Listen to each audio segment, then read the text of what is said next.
Hi, it's Jody from Arjet Creations. I thought I'd just pop on today to give you a little demonstration on how I make my corner tucks for my junk journals. When I first started making these, I've been making these for a couple of years now, but I wasn't always making them for journals. I was actually selling them at craft sales as gift card holders. So it's been so long since I saw my video, I'm sorry I can't give acknowledgement to the lady who I first watched. It was quite a while ago, and it was for gift card holders. But over the years, I've decided that they would make a good corner tuck for junk journals. So I'll show you what I'm planning on putting these ones in. I've just started a set of Traveler's journals. These are the first half of them. I'm making 10, and they're tea themed. They all have Mrs. Coggs images on them. So these will be available in my Etsy shop once they're complete. I've just started them, but that's the first half. And so what I was thinking is, what I will do is I will attach them to the page as so, with the along the side and the bottom, and then it will be a tuck spot with the flip up. So that's what I'm going to be doing with those. So we'll just get on it right quick and see how easy they are to do. So what I have here is a slice of 12 by 12 paper.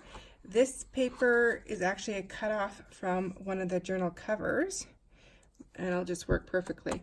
So what I'm going to do is I'm going to start by cutting it down to 3 inches by 12. So in this case, it's only the one cut because it's already 12 inches.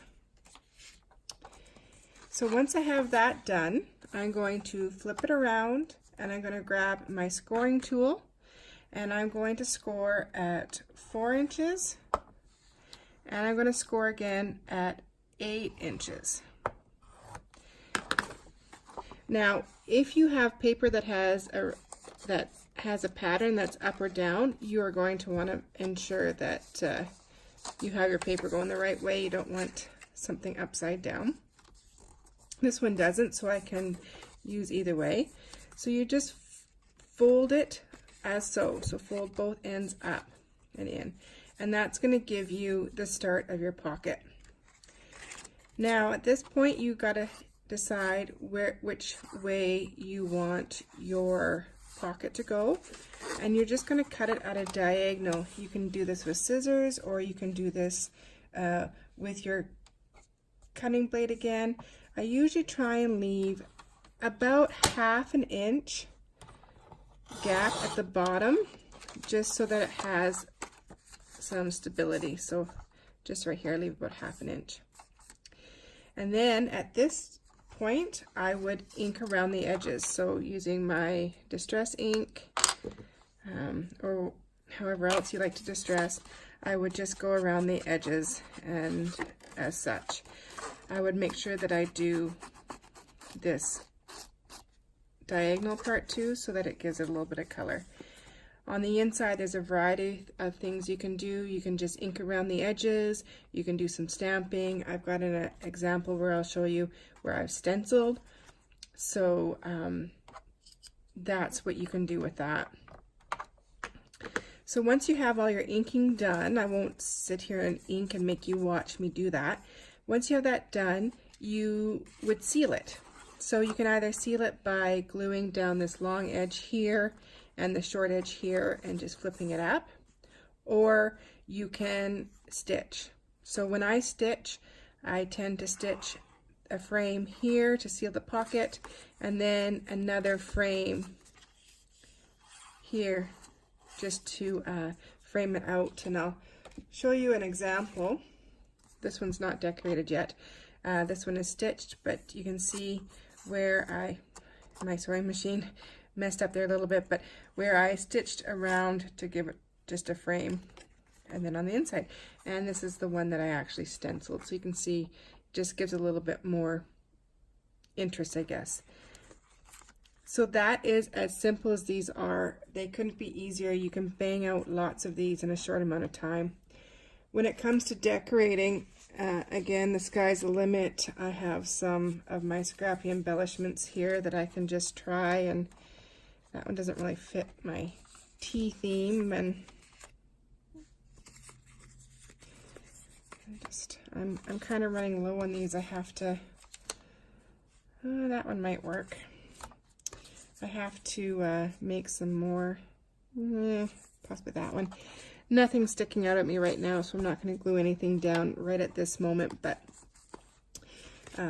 that's what you do to decorate. I have some samples here I can show you. On this one, it was one of my scrappy embellishments with some paper flowers and flat back pearls. On some of them I also decorated the flap here. This one's just got some cheesecloth and some little utensil embellishments. This one's another scrappy embellishment with some eyelash trim, and it just has a tag on the inside. This one, another scrappy embellishment with my handmade paper and some lace along the bottom, I think. Yes, this one shows the sizing for the gift card there. And you don't have to decorate the inside, particularly if it's a busy paper. This one's pretty plain, just a embellishment, and has a little tag with those utensils on it, and the tag's already in there. Another scrappy embellishment with some handmade paper. And there's my last one. This last one isn't stitched, and so just to add another layer of interest, I did some hand stitching with a brown pen. So you can see the difference there. It's just a little bit plainer if you don't stitch it. So those are my corner flip pockets. I hope you enjoyed that, and we'll see you again. Thanks.